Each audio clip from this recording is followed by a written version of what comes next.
Welcome to royal convention centre. Main റോഡിൽ നിന്നും വെറും 400 മീറ്റർ അകലെയായി 3 ഏക്കറിൽ വളരെ മനോഹരമായ അന്തരീക്ഷത്തിൽ 58,000 സ്ക്വയർ ഫീറ്റ് വലുപ്പത്തിൽ 700-ലധികം സീറ്റുകളുള്ള വിശാലമായ marriage hall. Contact now for booking. പട്ടാമ്പിയിലെ പ്രമുഖ അഭിഭാഷകനായിരുന്ന അഡ്വക്കേറ്റ് സി രാജശേഖരന്റെ സ്മരണാർത്ഥം അദ്ദേഹത്തിന്റെ കുടുംബം ഏർപ്പെടുത്തിയ പുരസ്കാരം അഡ്വക്കേറ്റ് കെ മൊഹിസനയ്ക്ക് സമ്മാനിച്ചു. പട്ടാമ്പി ബാർ അസോസിയേഷന്റെ നേതൃത്വത്തിലായിരുന്നു പുരസ്കാര വിതരണ ചടങ്ങ് നടത്തിയത്. പട്ടാമ്പി ബാർ അസോസിയേഷൻ ഏർപ്പെടുത്തിയ അഡ്വക്കേറ്റ് ഡി രാജശേഖരൻ മെമ്മോറിയൽ അവാർഡാണ് അഡ്വക്കേറ്റ് കെ മൊഹസീനയ്ക്ക് സമ്മാനിച്ചത്. പട്ടാമ്പി കാർഷിക വികസന ബാങ്ക് ഹാളിൽ വെച്ചായിരുന്നു പുരസ്കാര വിതരണ ചടങ്ങ് സംഘടിപ്പിച്ചത്. കേരള ഹൈക്കോടതി ജഡ്ജ് ജസ്റ്റിസ് എൻ നാഗരേഷ് പുരസ്കാര വിതരണ ചടങ്ങ് ഉദ്ഘാടനം ചെയ്തു.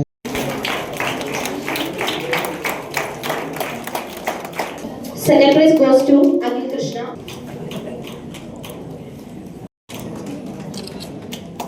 നമ്മളെല്ലാം ആദരിക്കുന്ന കെ രാമകുമാറിനെ 75-ാമത്തെ വയസ്സിലാണ് സീനിയർ ഗൗൺ കൊടുക്കുക. സീനിയർ ഗൗൺ കൊടുക്കുക എന്നുള്ളത് ഒരു ക്രൈറ്റീരിയല്ല, പക്ഷെ അതൊരു റെക്കഗ്നേഷനാണ്.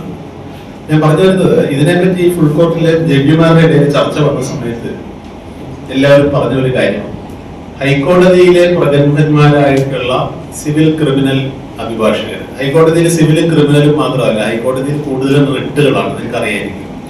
കൂടുതലും ബെഞ്ചുകളും കേസുകളും എല്ലാം റിട്ട് പെറ്റീഷൻ കേൾക്കുന്നതാണ്. ആ മേഖലയിൽ പരിചയമുള്ള വക്കീലന്മാർ ഹൈക്കോടതി മാത്രമേ ഉണ്ടാവുള്ളൂ. അതല്ലാതെ സിവിൽ ക്രിമിനൽ മേഖലകളിൽ ഹൈക്കോടതിയിലെ ഏതൊരു വക്കീലിനെയും വെല്ലുന്ന തരത്തിലുള്ള കഴിവും ജ്ഞാനവും ഉള്ള വക്കീലന്മാര് ഡിസ്ട്രിക്ട് സെന്റേഴ്സിലും ഒഫീഷ്യൽ സെന്റേഴ്സിലും ഉണ്ട്. ഹൈക്കോടതിയിലെ ഒരു സിവിൽ വക്കീലിനേക്കാൾ നല്ല കഴിവുള്ള അറിയാവുന്നതാണ്.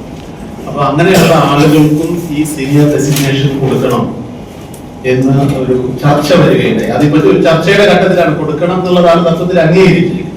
അങ്ങനെ വന്നു കഴിഞ്ഞാൽ ഒരുപക്ഷെ ഡിസ്ട്രിക്ട് സെന്റേഴ്സിൽ പട്ടാമ്പി പോലുള്ള സ്ഥലങ്ങളിലെയും സീനിയേഴ്സിനൊക്കെ ഹൈക്കോടതി ഡെസിഗ്നേഷൻ കൊടുക്കുന്ന ഒരു കാലം ഉടനെ ഉണ്ടാവുമെന്ന് ഞാൻ കരുതുന്നു. അത് വേണ്ടതുമാണ്.